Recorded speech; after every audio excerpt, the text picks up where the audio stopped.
Hello everybody. Just a couple of things. I know I'm going against the title of this video with something different, but I just wanted to slip this in because I was made aware of this by Richard D. Hall today. Now, a while ago I talked about the Moon Man book, which Bart Sbrel released, I think, last year, called Moon Man: The True Story of a Filmmaker on the CIA Hit List, about his experiences in exposing the Apollo hoax that has been going on. His experience has been going on for 20 years, I think, just about by now, maybe a bit longer.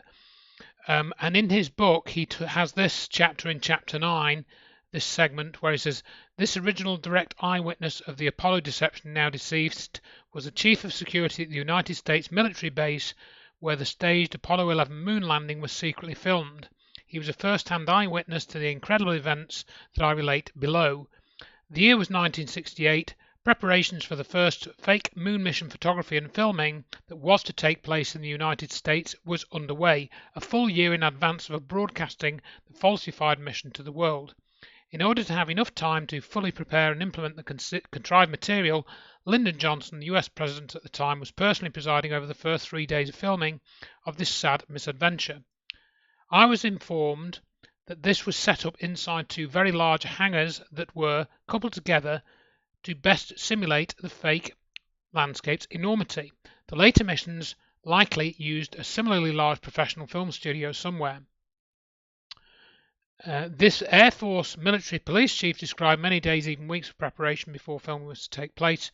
I won't read the rest of it, but this allegedly took place at Cannon Air Force Base near Clovis, New Mexico. And so what's happened here then, why I'm putting this here, is that this Air Force military police chief, well, Bart Sbrel didn't get a testimony from him, but he did get a testimony from his son. And his son has now also passed away due to cancer, and Bart Sbrel has released this video of the son of this military police chief swearing that the story is true, swearing that his dad never lied, and that he was told the story by his father on his deathbed. And also this chap now has sadly passed away, and so he's allowed his own account of his father's account to be released. So you can go and have a listen to that. And as this chap actually says, when he went and researched this, because he believed the whole thing up until his dad told him it was a lie, basically, and he said he was quite surprised to find that a lot of the information his dad had told him was already out on the web when he started looking for it, sort of early 2000s and stuff. So you can have a listen to that video and see what you make of it. But the main reason now for making this video today is it's obviously a little bit after the anniversary of 9/11. I was sort of going to do a video, but then I didn't, basically, for various reasons. But a couple of things triggered me off today to do a little video like this and also post a short article. A couple of people kindly sent me some links. Leslie and Matt sent me links. One was to the Off Guardian article here, which was posted on September the 11th.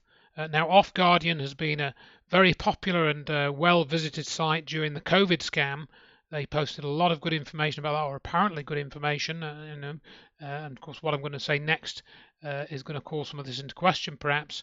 And I visited that site often. But now, on September the 11th, they posted an article which is co-authored by Steve Jones.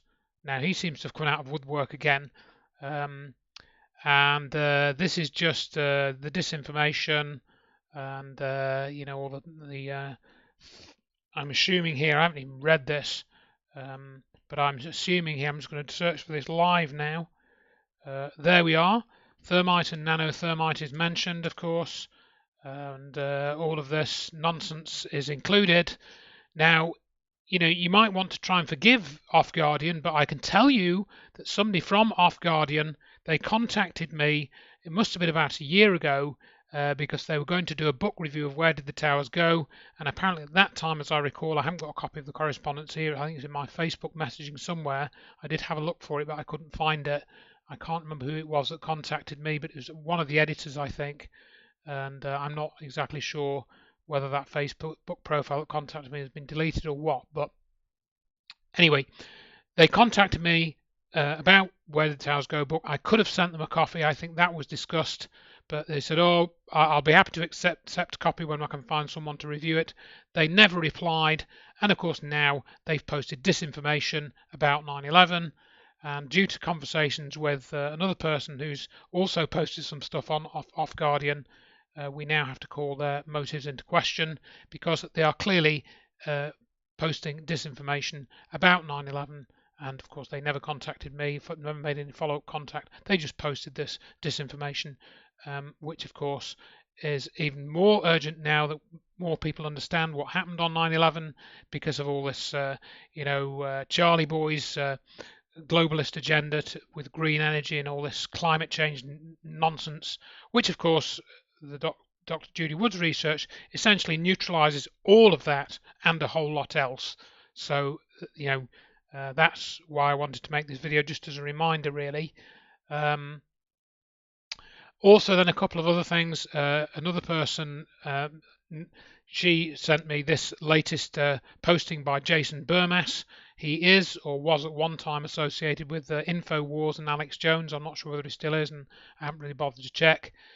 He's posted this video. I haven't played it, I haven't watched it, but as you can see, the image here tells me all that I need to know, so you can go and watch it if you want. There are a few comments on this, only one of which supports Jason Burmess, and the rest are in support of Dr. Wood. There's only about 4 or 5 comments, one of whom I recognise. So you can go and look at that. And then also, riding on the back of that, somebody in response to my posting sent me this by Martin Geddes, from May the 16th, 2022. Now, I like Martin Geddes. I did do an interview with him. You can look for that on my website if you wish. Yeah, this is sort of article is well, it's sort of okay, but he misses out a lot of stuff. Really, he doesn't mention Dr. Judy Wood, of course. I don't know whether he mentions thermite or not, but he does, unfortunately. For example, here he says that all the crime scene debris was hauled off to China for disposal rather than kept. That is untrue, and it's just a shame. I did talk to him very briefly just over a year ago when he was doing the QAnon material. I think he still is doing that, and he'd sort of attached himself to the QAnon agenda, and at the time I was a bit more into the QAnon than I am now. I think now it's just another sophisticated psychological operation. I think Trump has, whatever he was doing, he has failed. If he was trying to neutralize this global agenda, he seems to have failed, or he's been sidelined, or he never was doing it in the first place. I don't really know. But Martin Geddes, again, has missed an opportunity here to put out to his readers more detailed information, a link to Where Did the Towers Go, for example, or Dr. Judy Wood's website or my website. So that is a missed opportunity.